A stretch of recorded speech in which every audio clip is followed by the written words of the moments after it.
მაცევნო ტელემაყურებლებო, გადაცემა ჯანმრთელობა ტელეკომპანია გურჯაანის ეთერშია, გამარჯობათ. მივესალმები ტელემაყურებელს გვიყურებს საქართველოში და მის ფარგლებს გარეთ. დღევანდელი ჩვენი გადაცემის სტუმარია ტოფსაავადმყოფოს მთავარი ექიმი ქავტონი გულიკო გონაშვილი. ქავტონ გულიკო, თქვენ მოყვანა ძირითადად მოწვევა რამ განაპირობა, რომ მოსახლეობის ალბათ გარკვეული ნაწილი ალბათ არის იმ კოხის ჩხირის მატარებელი, რომელსაც თვითონ პირველ ეტაპზე ვერ შეიგრძნობს. საზოგადოებაში აქტიურად არის ჩართული, განსაკუთრებით თავშეკრის ადგილებში, გამოირჩევა თავისი ხველით, კლინიკური ნიშნები, რომელიც მას ახასიათებს, სხვადასხვა სიმპტომებით და ეს ყველაფერი ალბათ ბოლოს მიდის იმ დასასრულამდე, რომ მეორე მხარეს, ვინც მასთან ახლო დამოკიდებულებაში იმყოფება, შესაძლებელია რომ აღმოაჩნდეს ისეთ საშინა ვერაგი დაავადება, როგორც არის ტუბერკულოზი.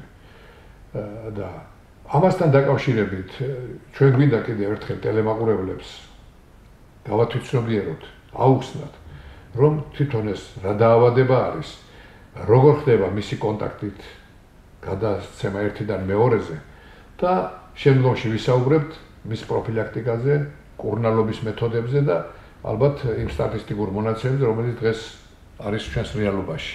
გთხოვთ. გამარჯობათ, მივესალმები ტელემაყურებელს. ტუბერკულოზი ძველთაგანვე თითქმის მთელი საუკუნოვანი პრობლემაა და ნელა-ნელა ისე განვითარდა, რომ დღეს უკვე ტუბერკულოზის განკურნებაზე ვლაპარაკობთ ძალიან თამამად. როგორც უკვე ითქვა, კოხის ჩხირი იწვევს დაავადებას, რომელიც მე-19 საუკუნის ბოლოს იქნა დაფიქსირებული და შემდგომში უკვე ბრძოლა დაიწყო მასთან. ტუბერკულოზი იყო ლამის შავ ჭირთან გაიგებებული დაავადება, რომელიც თითქმის ყოველთვის სიკვდილით მთავრდებოდა. 20 საუკუნის 50-იან წლებში გაჩნდა უკვე პირველი პრეპარატები და შემდგომში ნელა-ნელა პრეპარატების რაოდენობა და მარაგი გაიზარდა. გაუმჯობესდა რა თქმა უნდა მკურნალობის შედეგები, თუმცა რეციდიული, ანუ განმეორებითი შემთხვევები საკმაოდ ხშირი იყო. უკანასკნელ პერიოდში, უკანასკნელ 10 წლეულში მკვეთრად შეიცვალა დამოკიდებულება ტუბერკულოზის მიმართ. ტუბერკულოზი იცით რომ ეს არის გადამდები დაავადება და იგი ჰაეროვანი დაავადებაა, რომელიც გულისხმობს იმას, რომ ადამიანის მიერ ხველის ცემინების მეტყველების დროს ჰაერში გამოყოფილი ტუბერკულოზის ჩხირები ჰაერის საშუალებით როცა ჩაისუნთქავს მეორე ადამიანი, შეიძლება დაავადდეს. და ეს დაავადება დამოკიდებულია მისი იმუნური სისტემის სიმძლავრეზე. თუ იმუნური სისტემა ძლიერი არის, შეიძლება ჩაისუნთქოს ტუბერკულოზის ჩხირები პაციენტმა, ადამიანმა, მაგრამ დაავადება არ განვითარდეს. და შესაძლებელია პირიქით დაბალი იმუნიტეტის ფონზე, სხვადასხვა დაავადებების ფონზე, რომლებიც აქვეითებს ტუბერკულოზის ადამიანის ორგანიზმის იმუნიტეტს, შესაძლებელია განვითარდეს ტუბერკულოზი. მე მინდა გითხრათ იმ სიახლეების შესახებ, რომელიც უკანასკნელ წლებში, უკანასკნელ პერიოდში საქართველოში დაინერგა ტუბერკულოზის სფეროში. ალბათ ბევრმა იცის, რომ ტუბერკულოზს ებრძვის არა მარტო საქართველოს მთავრობა, არამედ ძალიან ბევრი საერთაშორისო ორგანიზაცია, 5-6, რომელიც აქტიურად მოღვაწეობს საქართველოში, რომელთაც ძალიან ბევრი რამე გააკეთეს ტუბერკულოზის შემცირებისთვის. განსაკუთრებით ხაზი მიდია გაუსვა საერთაშორისო გლობალურ ფონდს, რომელიც 2005 წლიდან საქართველოში ფუნქციონირებს და ძალიან ბევრი ღონისძიებები გაატარა ტუბერკულოზის აღმოსაფხრელად. 2005 წლიდან დაიწყო ეს პროექტი. თავდაპირველად პირველი პრობლემა იყო, რომ მედიკამენტების შეძენა მან აიღო თავის თავზე და ტრენინგული სისტემა მთლიანად საქართველოს მოიცვა ტრენინგული სისტემით, რომელიც გულისხმობდა ტუბერკულოზის შესახებ ინფორმაციის გავრცელებას სამედიცინო პერსონალში. რომელიც თურმე ძალიან საჭირო ყოფილა, იმიტომ რომ პირველად ჯანდაცვაში მიმართული პაციენტი დროზე რომ მოხვდეს სპეციალიზირებულ ანუ ტუბერკულოზულ დაწესებულებაში, მას დროულად სჭირდება გამოგზავნა. და როდესაც ცოდნის მარაგი ძალიან დიდია ექიმებში, ეს დაგვიანებით შემთხვევები თითქმის აღარ ხდება. გარდა იმისა, რომ მედიკამენტებს იზენდნენ, მათ დახმარება გაუწიეს თვითონ პაციენტებსაც. რეზისტენტული ფორმით დაავადებულ ტუბერკულოზით პაციენტს აძლევენ გზის ფულს, რომ მან მიაკითხოს სამედიცინო დაწესებულებას, რათა ადგილზე სამედიცინო პერსონალის მეთვალყურეობის ქვეშ დარიგოს წამალი და ყოველთვიურად დახმარებას უკეთებენ 100 ლარის ოდენობით. ეს უკვე წლებია გრძელდება და საკმაოდ ეფექტური მეთოდიც გამოდგა იმისთვის, რომ პაციენტმა იმკურნალოს და მკურნალობას თავი არ დაანებოს. თქვენ იცით, რომ ტუბერკულოზის მკურნალობა ძალიან ხანგრძლივი პროცესია. გვაქვს ორნაირი ტუბერკულოზი, ეს არის შეულებრივი, სენსიტიური, რეგულარული ტუბერკულოზი, რომლის მკურნალობაც გრძელდება 6 თვე. და რეზისტენტული ტუბერკულოზი, მძიმე ფორმის ტუბერკულოზი, აქაც რეზისტენტულ ტუბერკულოზის რამდენიმე ფორმაა, მათ შორის გვაქვს ტოტალური რეზისტენტობაც, როდესაც აბატყოფს აქვს ისეთი ტუბერკულოზი, რომლის გამომწვევი ჭხირი რეზისტენტულია ყველა არსებული მედიკამენტის მიმართ და აი ზუსტად რეზისტენტული ტუბერკულოზის მკურნალობა უნდა მოხდეს აუცილებლად. უშუალოდ სამედიცინო პერსონალის მოთხოვნების იგი გრძელდება მინიმუმ 20 თვიდან 32 თვემდე.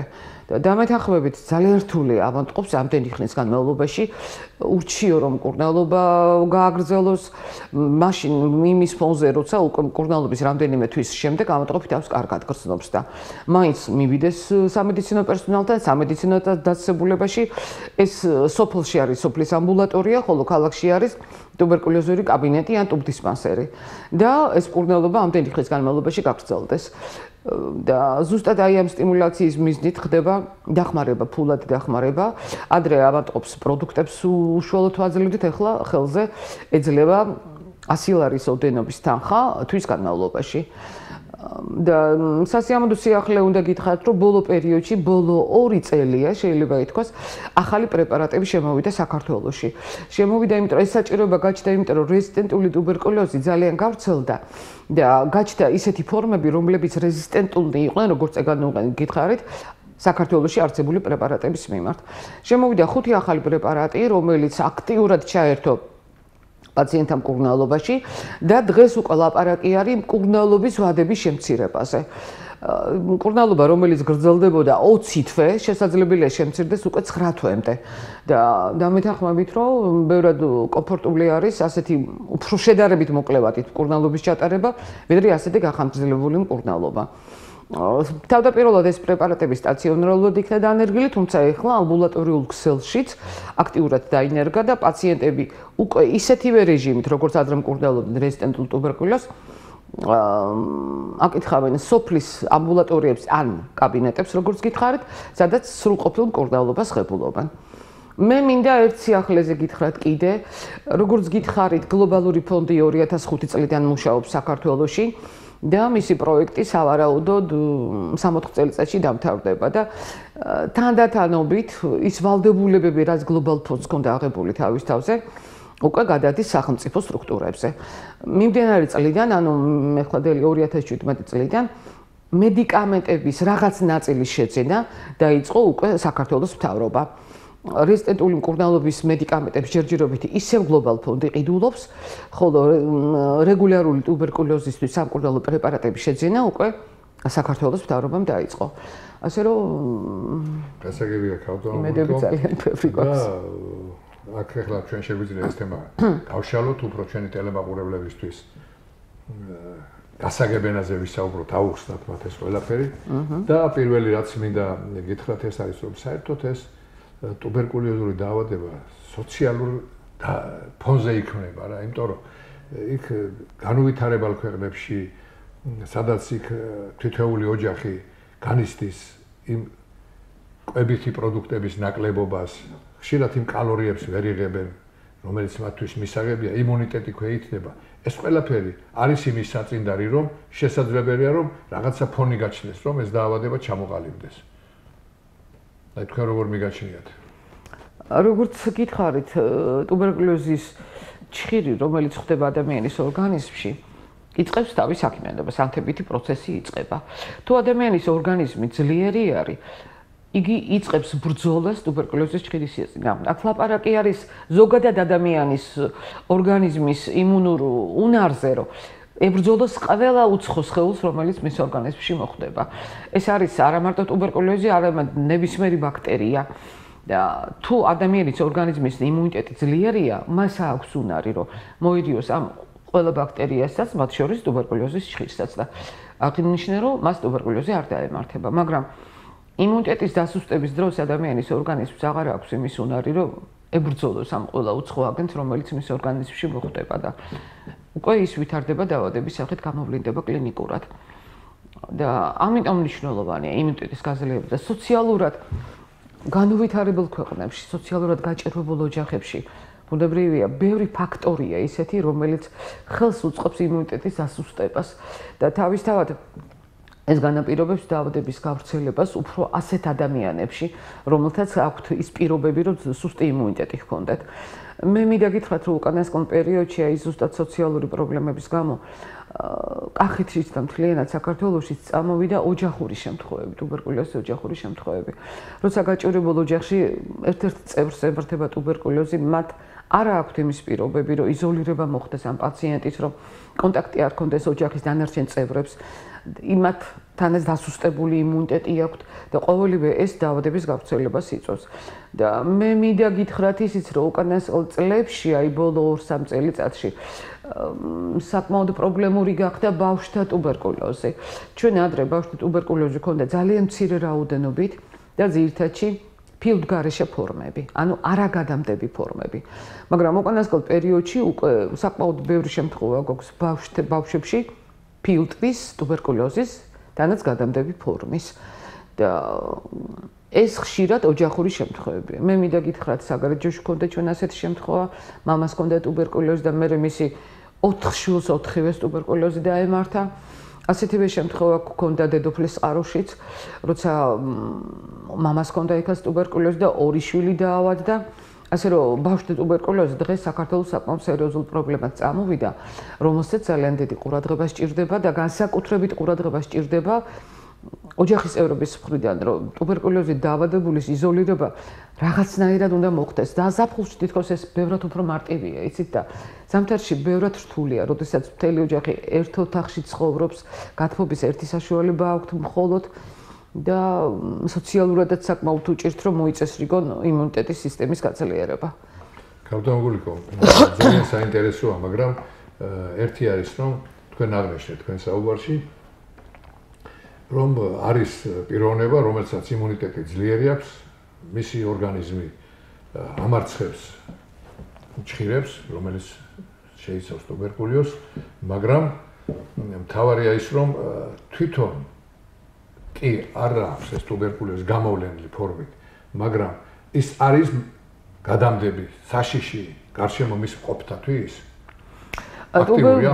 ტუბერკულოზის შემთხვევაში ჩვენ ორ ფორმას გამოვყოფთ. ეს არის ინფიცირებული და დაავადებული ადამიანი. ინფიცირებული ტუბერკულოზის ჩხირის მატარებელია, მაგრამ კლინიკურად მას გამოვლენილი არ აქვს დაავადება და იგი არც გადამდები არ არის. კლინიკურად გამოვლენილი ფორმა თანაც თუ ის ნახველთან ერთად გამოყოფს ტუბერკულოზის ჩხირს, არის საშიში გადადებისთვის. და დახურული სივრცე, მცირე სივრცე განსაკუთრებით საშიშია ამისთვის, რომ ტუბერკულოზის გავრცელება და გადადება მოხდეს.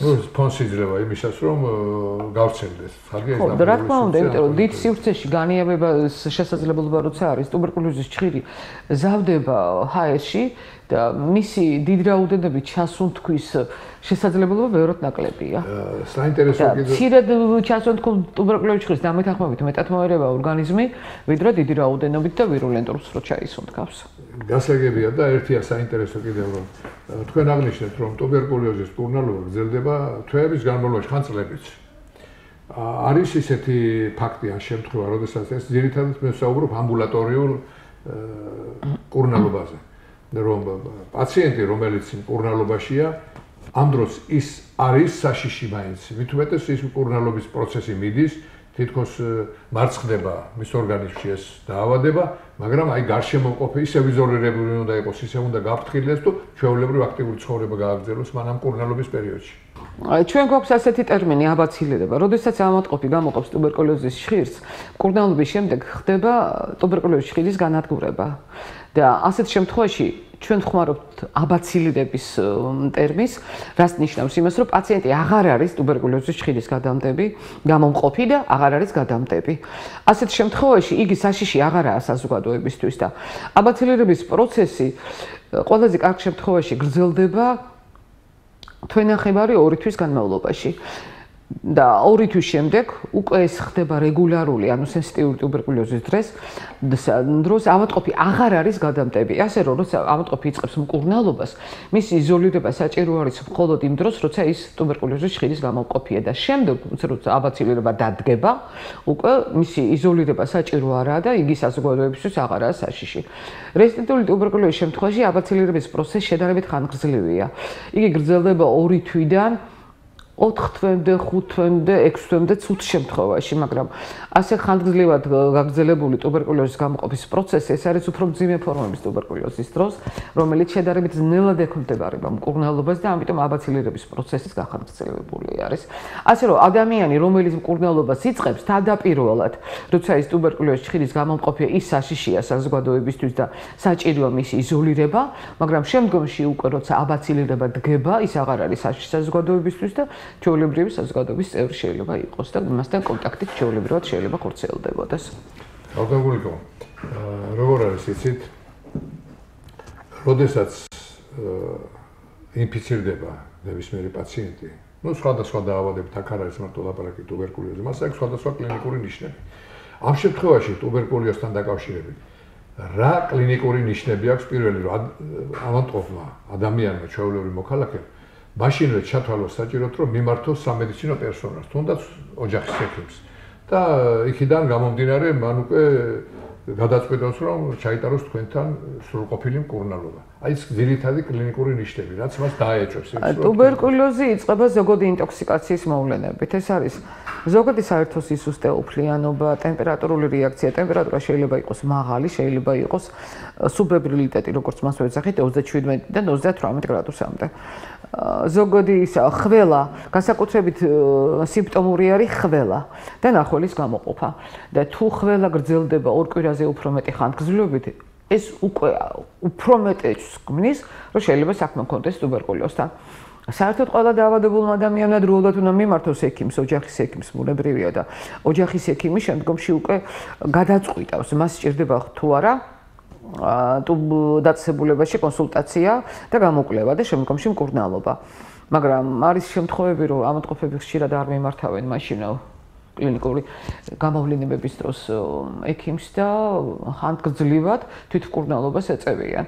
რაც დამეთანხმებით ძალიან ცუდია და არასწორია. აი რა ითვლება თვითმკურნალობად, მაინც ეგეც თვითმკურნალობად სიმპტომურად იმ წამლებს იღებენ, რაც მათ აწუხებთ, ეს იქნება ხველა, ტემპერატურა და განსაკუთრებით ხშირად ანტიბიოტიკებს. და ანტიბიოტიკები ძალიან ხშირად საერთოდ შლის სურათს, დაავადების კლინიკურ სურათს და ძალიან ცუდი შედეგები აქვს და ბოლო პერიოდში სხვადასხვა სოფლიოში საკმაოდ სერიოზული პრობლემა გაჩნდა უკვე ანტიბიოტიკო რეზისტენტობის კუთხით. იმიტომ რომ ესეთი განუსაზღვრელად მიღებული ანტიბიოტიკოთერაპია იწვევს ასევე რეზისტენტულ ფორმებს, უკვე არა ტუბერკულოზის ხირძე ლაპარაკი, არამედ ნებისმიერ ბაქტერიაზე, რომელიც თითო ამ ანტიბიოტიკს მიეჩვია.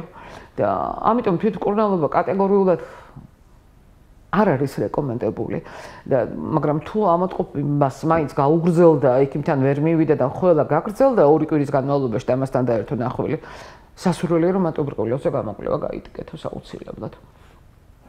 ანუ კლინიკურად როგორც გითხარით, ზოგადი ინტოქსიკაციის მოვლენები, ტემპერატურული რეაქცია, ხველა, ხშირად ხველას ახლავს სისხლიანი ნახველი ჩნდება და სისხლიანი ნახველი სხვადასხვა ერთ-ერთი ისეთი ნიშანია, რომ ავადმყოფები ძალიან შფოთდებიან.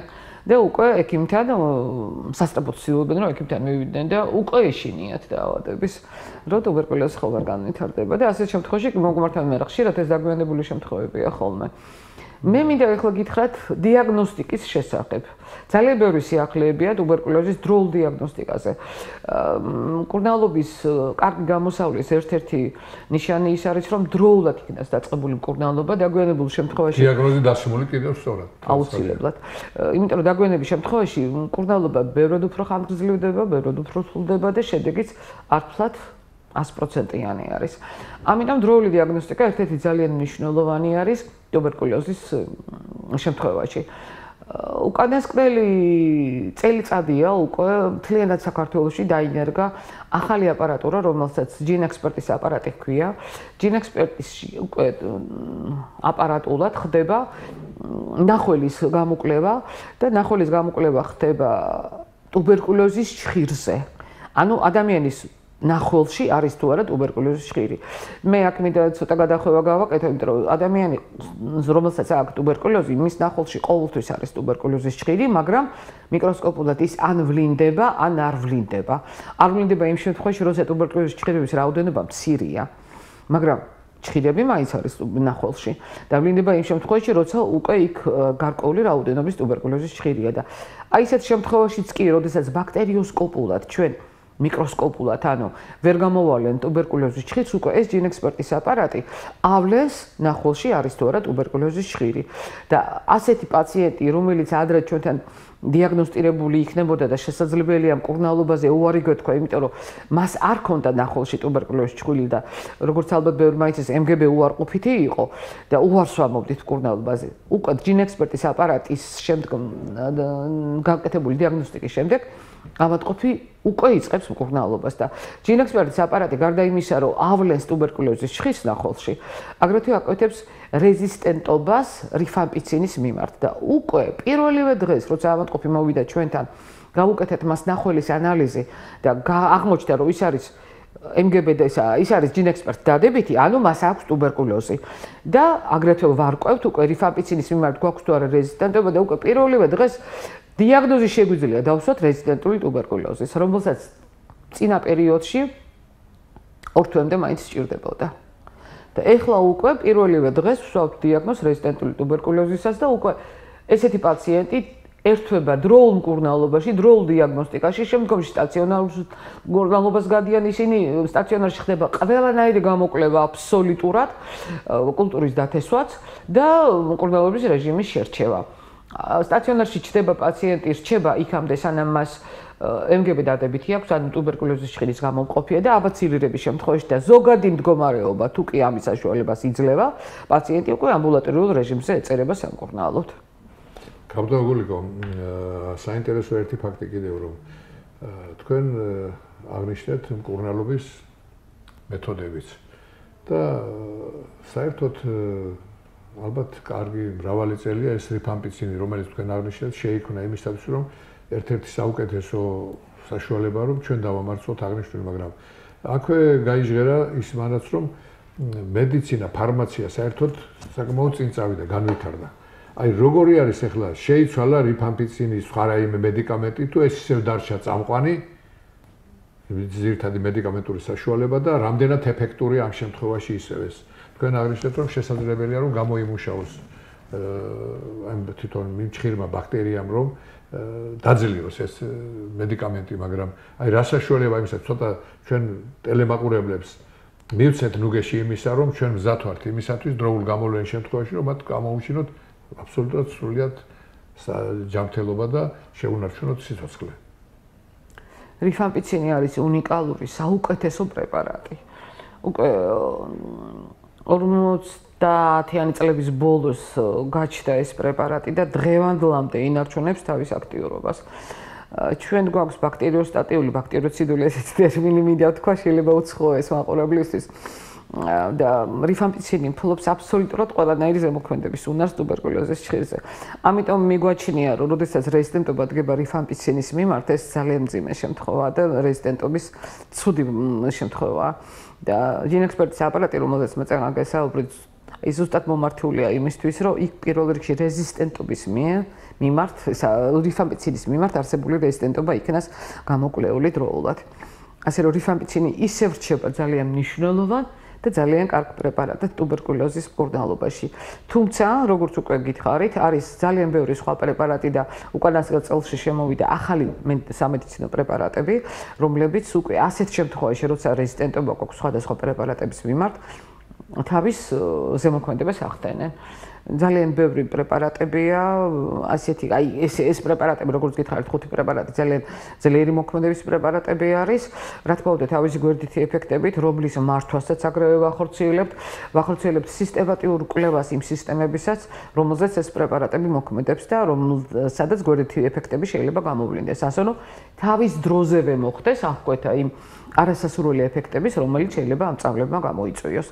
მე მინდა დავამატო კიდე ერთი სიახლე, კახეთში მიმდინარე წლის სექტემბრიდან განსაზღვრულია, რომ დაიწყოს ახალი პროექტი, ახალი აპარატები დაინერგება, ზირდაჩი ჯერჯერობით პილოტური პროექტი დაიწყება თელავში, რომელიც გულისხმობს ყველა პაციენტის გამოკვლევას, ვისაც ხველა აქვს.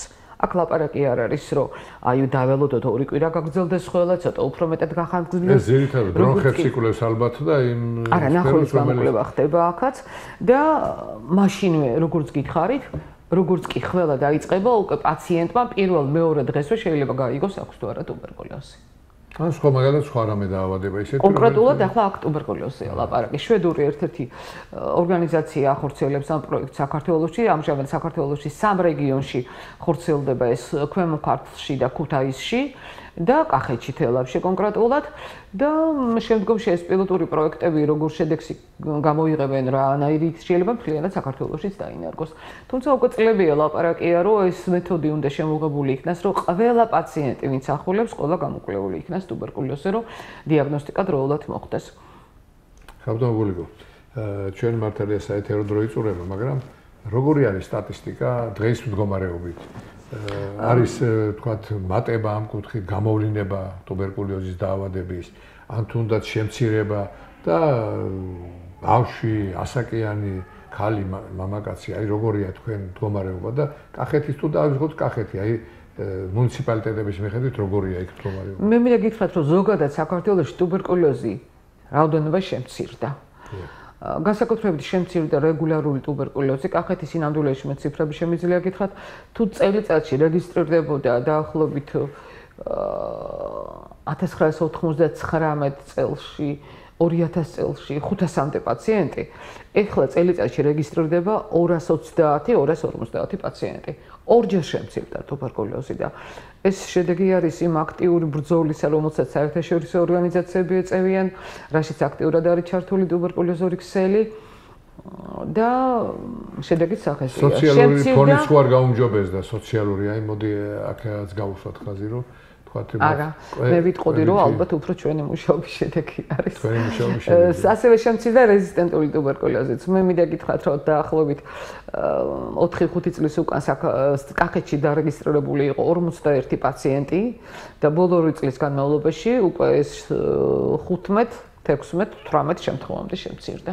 რეზისტენტული ტუბერკულოზი საკმაოდ შემცირებულია, მაგრამ როგორც გითხარით, გაიზარდა რეზისტენტული ტუბერკულოზის მძიმე ფორმები და ტუბერკულოზის ფორმები ბავშვთა ასაკში მოიმატა. აი ეს პრობლემა გვაქვს. მაგრამ ჩვენ მაინც ცოტა უარყოფითისკენ გადავედით, იმიტომ რომ თქვენ მაინც არა, ზოგადად ტუბერკულოზი შემცირდა. გაიზარდა მართალია რეზისტენტული ტუბერკულოზის ცოტა შედარებით მძიმე ფორმები, მაგრამ მკურნალობის რესურსები საკმაოდ საშუალებას არ გვაძლევს, ჩვენ რომ რახან შემცირდა ეს კი დამშვიდების საშუალება არ გვაქვს. იმიტომ რომ ჩვენ სამაგეროდ რესურსი გვაქვს ძალიან დიდი ტუბერკულოზის საწინააღმდეგო სამკურნალოდ და ის იმედს გვაძლევს, რომ ის მძიმე ფორმის რეზისტენტობა, რომელიც უკვე აი მეორე წელია რაც დავიწყეთ, უკვე შედეგების სახესა გვაქვს. და ბუნებრივია ეს ოპტიმიზმის იმედს გვაძლევს. მე მინდა ახლა მოსახლეობას ვთხოვო, იცით რა მინდა გთხოვოთ. ჩვენ გვყავს რეზისტენტული პაციენტები, გურჯაანის სინამდვილეშიც ჯიუტი პაციენტები, რომლებიც ალკოჰოლს ეტანებიან და მკურნალობას ძალიან ცუდად იტარებენ. კონკრეტულად დღეისთვის ალბათ 2 ავადმყოფი ყავს, ესეთი ძალიან სერიოზული, რომლებიც ბაცილგამომყოფები არიან, საზოგადოებაში ტრიალებენ, მუშაობენ, ვერაფრით ვერ დავამორჩილეთ, რომ მკურნალობა დაიწყონ. მე მინდა ვთხოვო ოჯახის წევრებსაც, ახლობლებსაც, რომლებიც იციან, რომ ტუბერკულოზი აქვს, მიეხმარონ, შეუხვდან ის ფსიქოლოგიური დამოკიდებულება, რომ მკურნალობა აუცილებლად გაიგრძელონ და აუცილებლად მოვიდნენ ჩვენთან. იმიტომ რომ ახალი პრეპარატებია უკვე დანერგილი, ახალი პრეპარატები სრულ გარანტიას იძლევიან, რომ ტუბერკულოზი ბოლომდე იქნას განკურნებული. ნუ ძალიან იმედის მომცემია თქვენი საუბარი, ხავდამოგულიკო და რამე ხო არ დავამატებდით, კიდევ დამატებით, რაზეც ჩვენ ვისაუბრეთ. რომ ჩვენს ტელემაყურებელს რწმენა მივცეთ იმისა, რომ ჯანმრთელობის სფერო ამ კუთხით მომართულია, მზად არის თითოეულ ჩვენს ავადმყოფს გვერდში დაუდგეს, გამოაჯანმრთელოს, სასარგებლო შრომაში ჩააბას და ქვეყანას ყავდეს ჯანმრთელი თაობა. მე საკმაოდ თამამად შემიძლია გითხრათ, რომ ტუბერკულოზური ქსელი, ტუბერკულოზური სამსახური ძალიან აქტიურად დგას დაავადების პრობლემის მოცილებაში. თქვენ უნდა ნახოთ თვითონ პაციენტს როგორი აქტიური ყურადღება ეხლა ვინც პაციენტები არიან და მათი ოჯახის წევრები მათ იციან რომ ეს ასე გრძელდება რომ თითოეული პაციენტის დაგვიანება სამკურნალოდ მოსასვლელად წამლის წასაღებად ბინაზე აკითხავენ, ურეკავენ, არ ივიწყნებენ. აი ძალიან დიდი ყურადღება არის მოკლედ ჩვენი ქსელისგან. ჩვენ აბსოლუტური მზადყოფნა გვაქვს იმისთვის რომ დაავადებას მოვერიოთ. ასეთივე დამოკიდებულებაა ზოგადად ქვეყანაში. იმიტომ რომ არ ცირდება იმ საერთაშორისო ორგანიზაციების რიცხვი, რომლებიც აქტიურად მუშაობენ ტუბერკულოზის საკითხებზე. აქტიურად შემოდიან ჩვენთან, სხვადასხვა ღონისძიებებს ატარებენ და ჩვენი ქვეყნის მთავრობასთან ერთად ეს საერთაშორისო ორგანიზაციებიც ძალიან დიდი იმედს გვაძლევენ, რომ ყველაფერი ოპტიმისტურად და კარგად განთავდება. დიდი მადლობა პაციენტ ტელემაყურებლებო. წარმოგიდგენთ დღევანდელი ჩვენი გადაცემის სტუმარს გურჯაანის მუნიციპალიტეტის ტუბდისპანსერის მთავარი ექიმი ქავტონ გულიკო გონაშვილი. ქავტონ გულიკო, მადლობა აქ მომზადებისათვის. მეტად საინტერესო საუბრისათვის. ჩვენ ტელემაყურებელი თვითონ განსაზღვრავს რომ რა რჩევა ჩვენ მათ მივეცით. ყველაფერის განუმარტეთ ამ დაავადების შესახებ, გაფრთხილდება და შესაბამის და საჭიროების შემთხვევაში აუცილებლად მოგაკითხავთ თქვენ. მინდა თქვენთან ერთად დაამშვიდობოთ ჩვენს ტელემაყურებლებს, კარგად ბრძანდებოდეთ მომავალ შეხვედრამდე.